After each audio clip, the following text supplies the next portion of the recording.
warm welcome to our listeners. This is SciLang podcast, where we're all about holistic integration of languages into science and science into languages.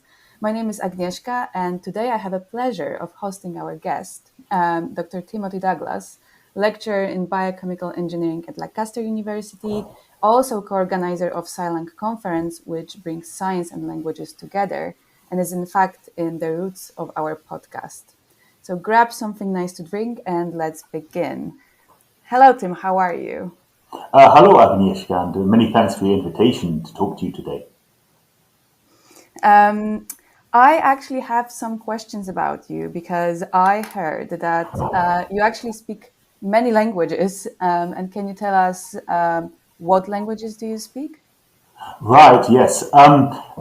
Often, to be honest, I became very good at avoiding this question because it was difficult to give an answer that was honest and complete and also brief. If you like, I could give you a very full answer, but what would you prefer? I think I would prefer first a number of languages that you can communicate in. Okay, that actually, you bring up an interesting point there. A question that's often asked is how many languages do you speak and to express your language skills in a quantitative way. And that's actually rather difficult because you wonder, what do people mean by speak and what level do they mean? So if you can order a drink, does that mean that you speak a language, or do you have to give a 1 hour speech very elegantly in order to speak? My first language is English. I grew up monolingual in the United Kingdom. And the first language I learned at school, like many British school children, was at that time was French, and then later German. So those languages were chosen for me.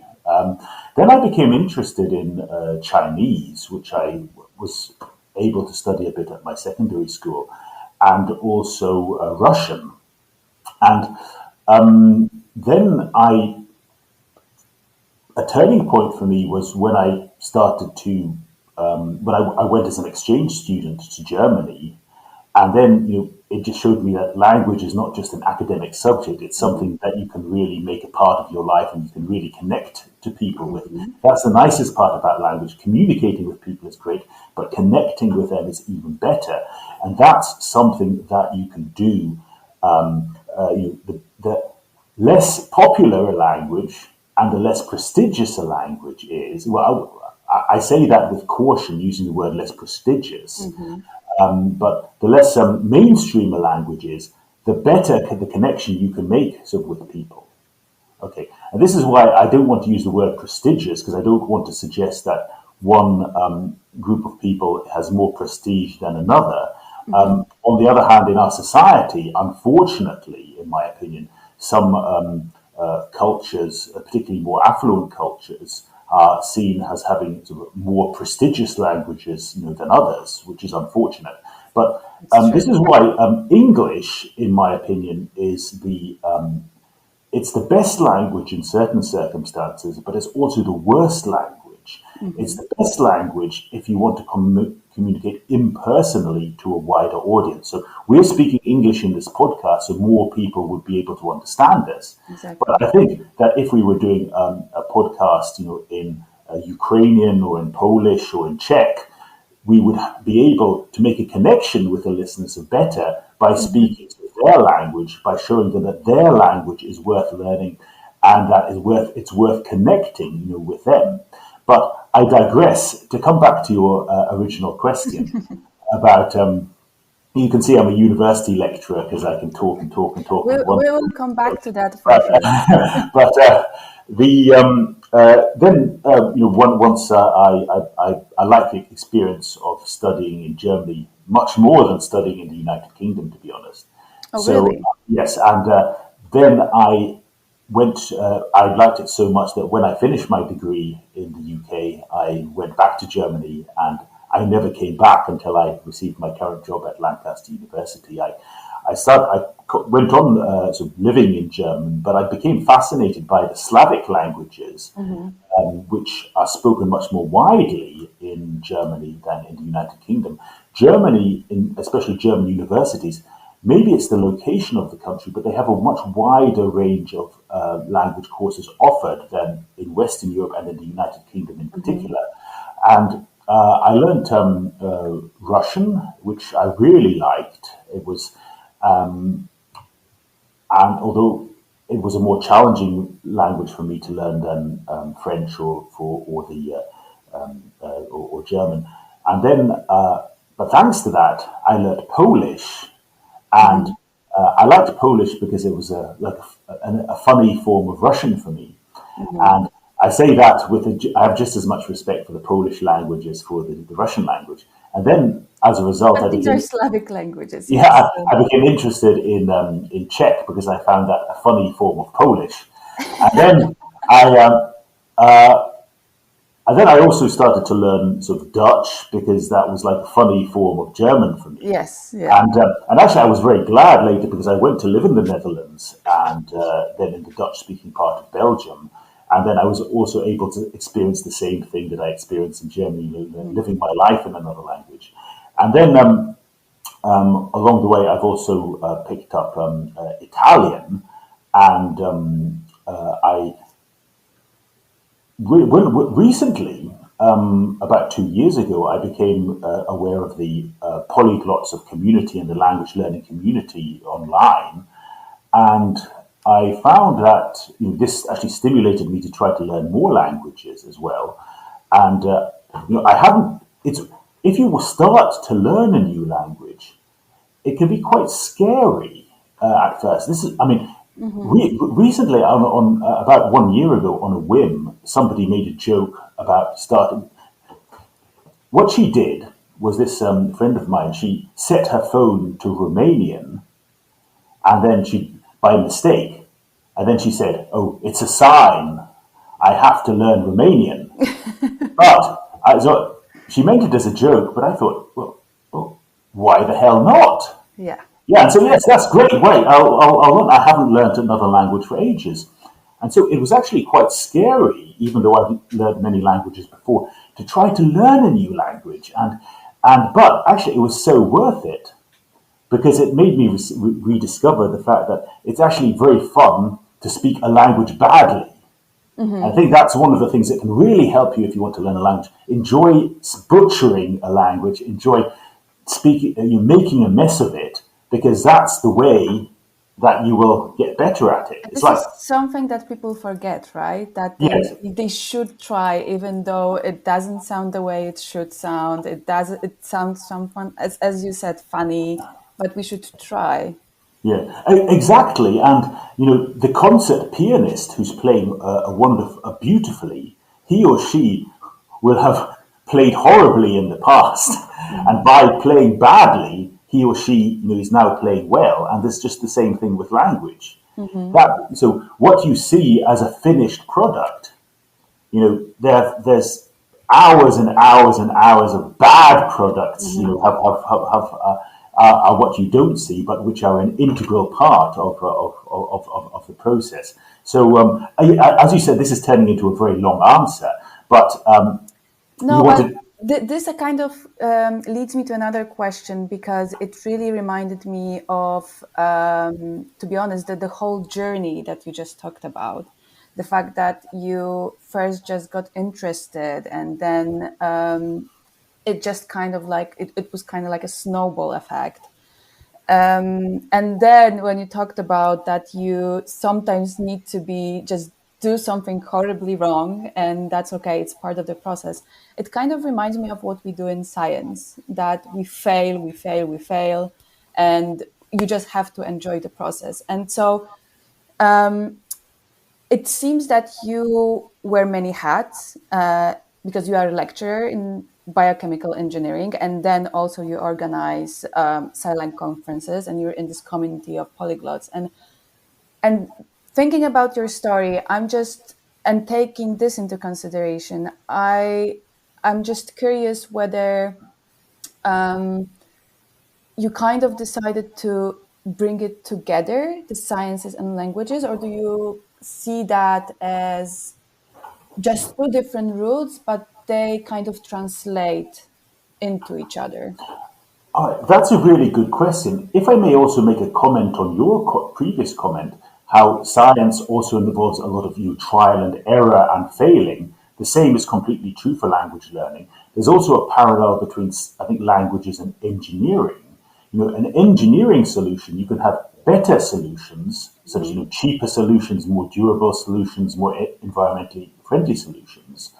But if it does what it's supposed to, it's a success. It's an engineering success. Similarly, with languages, even if you speak with many grammatical mistakes, you don't speak elegantly, you have a bad pronunciation, an awful accent. If the other person understands you, it's been a success as well. So I think that's also something that we forget. We don't have to be perfect. We just have to be good enough, both in engineering and in languages. But yeah, to answer your question about integration, this for many years I actually integrated the two without being aware of it, or not being aware of it fully. So one of the I can tell you, a story which actually was important in my career. It's when I took part in my favorite conference, which is the Polish Society of Biomaterials conference, which happens it was in quite in Rytro, which is quite near Novi Sącz, near the border with Slovakia. And I remember going there and meeting a lot of Polish scientists. And firstly, they were surprised that I was there, but also although my Polish was not very good, I remember that they were delighted that I was able to speak some. And so this actually it made me realize subconsciously, and I know that that's a contradiction in itself to realize something subconsciously, but I sort of understood without understanding that languages can really connect people, and scientific collaboration is built on relationships between people. And so anything that's good for relationships between people and collaboration between people, like language, is going to be good for science. And I find it since that, and more recently, I've become more aware of how I've been, almost without realizing it, sort of integrating my interest in languages and integrating my scientific work by and often I've been seeking out collaboration partners who can speak the languages that I know, and then these people tend to be more open to collaborate because I can speak their language, and then it's a sort of, as you called it, a snowball effect. You start collaborating, you get more results, and while you're collaborating, you use the language more, and then you keep on collaborating. That's more language use, and then more science, etc., etc., etc. So, indeed, but so the two areas have been sort of integrated in my career for a long time. To be honest, probably I thank my position here at Lancaster to the fact that I can speak Polish, because almost 40% of the publications I've had in my career have been obtained, with collaborators from Poland with whom I speak Polish. But the scientific community doesn't really discuss this very much, which is surprising when you consider the international nature of science. And also, there seems to be, tying in with your question about SciLang and how this sort of started, there also seems to be a misperception, well, two misperceptions, that science is independent of language and that English is the language of science. Now, English is a language of science. You notice it's a very Anglophone statement. English is the language of science. It shows how strange English is, because you change the pronunciation of the word the to the, but you don't change the spelling, and that's rather odd in languages. And the fact, that a lot of scientific work, not all scientific work, that's also important, definitely not all, but a lot is published in English, makes people assume that the English is the only language being used. I mean, it doesn't. People forget that other languages are being used to do the science, and also if you look at is science the same in every language? No, it's not. To give an example, somebody asked me recently, is tensile strength, it's the same in English and in Russian. Now, I do speak Russian, and I know that it's ultimate tensile strength. That's basically how much load a material can withstand when it's pulled. So therefore, ultimate tensile strength. In Russian, it's предел прочности растяжения, which we try to translate as the limit of robustness on pulling apart. So the understanding is actually different from the language that you're actually using. Yes, it's the same concept, but it's expressed differently. And but what's more important is the people who use ultimate tensile strength and the people who use предел прочности на растяжение. These are different people, with different cultures, different, and also very different scientific cultures. So, to give an example, in the United Kingdom, we are encouraged to publish high-impact 4-star papers for the Research Excellence Framework, or REF, because that is how we are judged, by the government. But in other countries, that is not necessarily the case. Other countries have different priorities and also different publication cultures. So this sounds problematic, kind of, right? This sounds problematic, that English is the only language that we use to communicate our work. But do you... I have a problem with thinking about the solution, to be honest. Do you feel like you have a solution? Because on the one hand, the fact that we chose one language, which is English in this case, to communicate our work, it made it somehow easier to communicate, in a sense that, okay, we've chosen a language, so everybody knows that if they learn this language, they will be able to understand or communicate. How do you think about this as a restriction, but at the same time, it is quite liberating? Do you see how we could integrate other languages into scientific knowledge now, with the state of the world that is now? Okay. Well, firstly, I'd like to point out that English is not the only language used by everyone for scientific communication. Now, not even for between academics. So, in fact, in some areas, such as conservation, approximately 1/3 of published papers are not published in English. Now, if you were to restrict yourself to think, and this is one thing I would urge people not to do. If you restrict yourself to publications in English, or you think, well, something that's published in English, that's not published in English, is not worth reading, then you may miss some information, and you may have a distorted view of your subject area. Okay. For that first, and also it's important that not to realize that English is not necessarily the best language, for your target audience.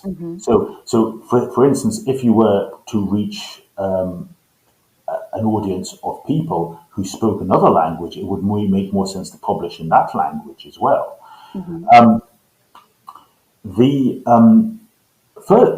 What we can do now, I think personally that the academic world tends to focus, a lot on things that are of value to itself, like impact factors, grants, number of publications, etc.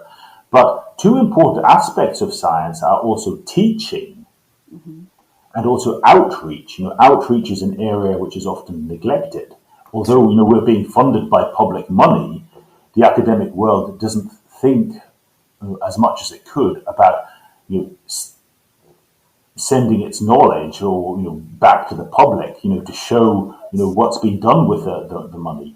So, and in those two areas, certainly there's a very good, a much clearer case to be made for using languages other than English, because we should be teaching in the language and be doing outreach in the language with which the school children and also, or even university students and the public are most comfortable in using. And That's true. yeah, and one thing I've noticed at several universities is, again, I'm thinking out loud here, but there seem. Can I tell you two stories? That would be lovely.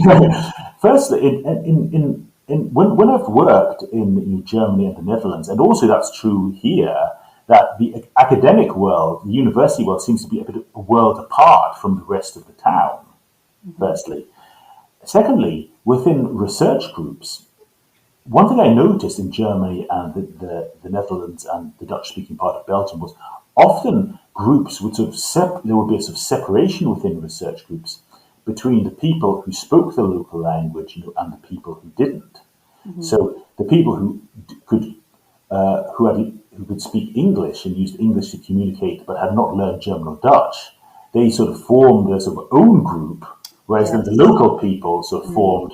And that actually, I think, ideally, the fact that they could not sort of speak the local language meant that they were not seen as the same or completely integrated.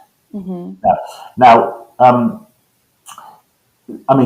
just trying to point out the idea of, by using English in the academic world, you might actually, firstly, strengthen, increase the divide between people in a university, and also, between the university and society. An ideal situation, of course, would be everybody could speak English and the local language. And I think one thing that I would say, what I would actually criticize many German speakers and many Dutch speakers, and is that they do not do enough to encourage the people from other countries to learn their language.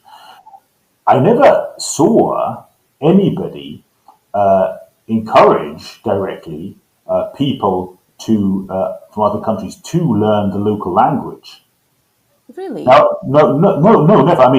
People appreciated the fact that I could speak German, and they also appreciated the fact that I could speak Dutch. But I never saw them encouraging, other people to do that, which actually surprises me. It is surprising. And also, there was this idea that,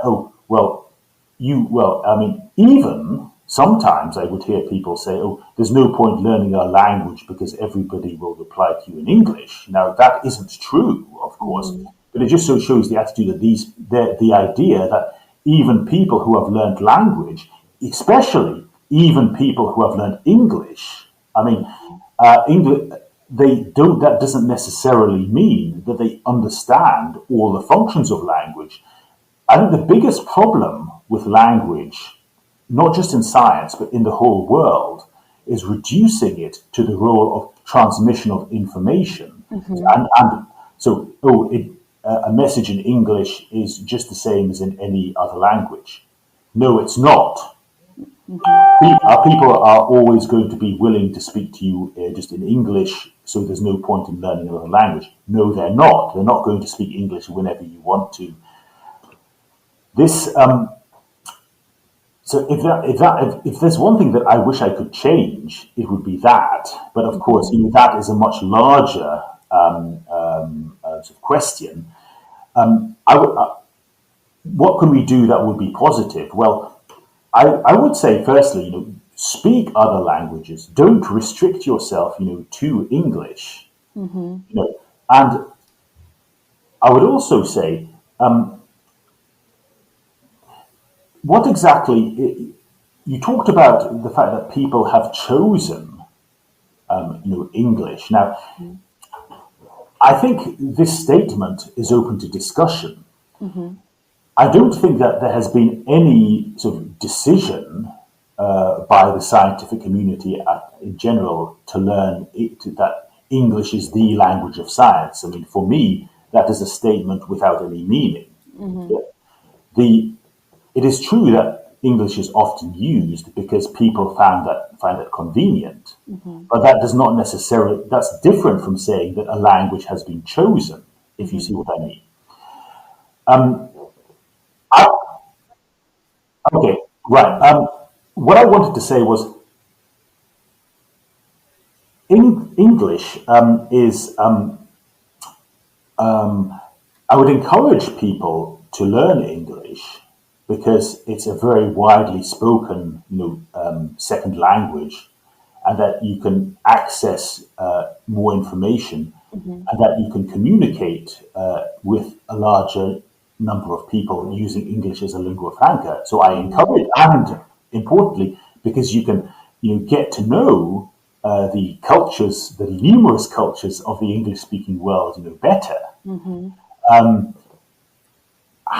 I suspect that most people have not learned English for that reason. That many people will have are speaking English not because they're interested in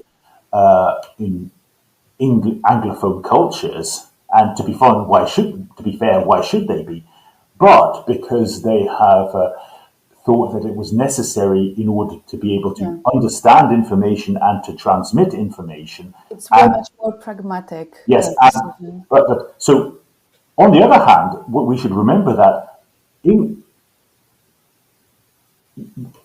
I'm talking about this from a Western point of view. I realize, but I think I understand that sometimes if you can speak English, then it may make life more easy for others who could. It may make certain things more convenient for the community as a whole. Okay.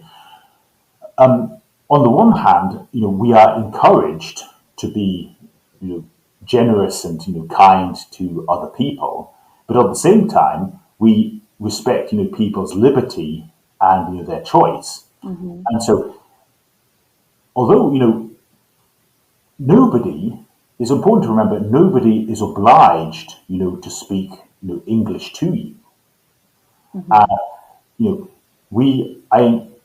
I encourage people to speak English for their own convenience, but nobody is obliged to speak another language just for another person's convenience. So I don't believe that anyone is under any obligation to speak English for the sake of the scientific community or for the world as a whole. Rather, it has, and I would dispute the claim that the scientific community has chosen that. It is rather something that seems to have evolved naturally over the course of time. Now, I'm all in favor. Now I come to the real answer to your question. I'm all in favor of encouraging people to learn English and to speak English and for their own convenience. Okay, because it may be in their interest and it may at the same time help other people. So, however, I would say to people, do not limit yourself to English. You can do more sometimes if you do it in another language. There are many scientists who are interested in other languages, and I would say to them, don't be discouraged. Try, to use, your languages more. Try to integrate them, in your work, and then you will kill two birds with one stone, as we say. You will get better at your languages, and you will get better scientific collaboration, through your languages. And I would also say there seems another sort of false attitude that I've noticed is that not just among English native speakers, but among people who have learned English as a second language, is this false idea that people are obliged to speak English sort of to you. And That's then, true. and so I've seen, I can tell you another story very, very quickly. I realized that I remember somebody was, as we say in English, griping to me or moaning that in Germany that these Germans they're just only open for their own people. They're not open to people from other countries. But then I said to her, well, why are we having this conversation in English? Why let's have it in? Can we have it in German? And she could not because she had not taken the trouble to learn the language and try to integrate into the society. So I would say no wonder they did not see her as one of them. But I think you're also touching on a very important thing, that it is somewhat a relationship between people, and in a relationship it's not only one way. It's not one way route. It's not, we cannot really say who's responsible for